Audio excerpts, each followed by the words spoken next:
Hello అందరికీ ఈరోజు నా ఈవినింగ్ రొటీన్ అయితే చూపిస్తున్నాను. మా ఆయన అయితే ఈ మధ్య రోజు ఈ నన్నారి అయితే కలుపుతున్నారండి. మధ్యాహ్నం పూట చల్లగా తాగడానికి అయితే చాలా బాగుంటుంది. కానీ నేను ఈవినింగ్ తాగుతూ ఉన్నాను అనమాట.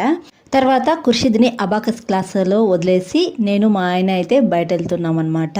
ఇంకెక్కడికి అనుకుంటున్నారా, ప్యాంటీ స్టోర్కి అయితే తీసుకెళ్లారనమాట. ఇంకా నాకు ఇక్కడ కావాల్సిన కొన్ని కొనుక్కొని తర్వాత అయితే చికెన్ పకోడా కనిపించింది దారిలో వచ్చేటప్పుడు. ఇంకా మా చిన్నోడికి చికెన్ పకోడా అంటే చాలా ఇష్టము.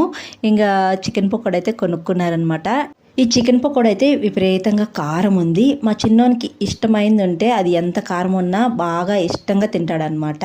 ఇంకా మీరు ఎప్పుడైనా చికెన్ పకోడాలో పుదీనా చట్నీ నంచుకొని తిన్నారా? తినకన్నా ఉంటే ఒకసారి ట్రై చేయండి, చాలా బాగుంటుంది. ఇంకా పిల్లలు వచ్చిన తర్వాత వీళ్ళకి చికెన్ పకోడా పెట్టి రైస్ పెట్టేశారు అనమాట. నంచుకొని తినేశారు. తర్వాత కొంతసేపు చదివించాను. తర్వాత మేము వాకింగ్ వెళ్ళే ముందు ఇలా కొంతసేపు ఆడిపిస్తామన్నమాట. ఇంకా బయట కూడా పిల్లలు ఎవరూ లేరు, ఇంకా మేమే పిల్లలము, వాళ్ళతో ఆడుకుంటూ ఉంటామన్నమాట. కొంతసేపు ఆడుకొని తర్వాత అయితే పడుకునేస్తారనమాట. తర్వాత మేమైతే కొద్దిసేపు వాకింగ్ చేస్తాము 1 అవర్ దాకా. అంతే ఈ వీడియో. బాయ్.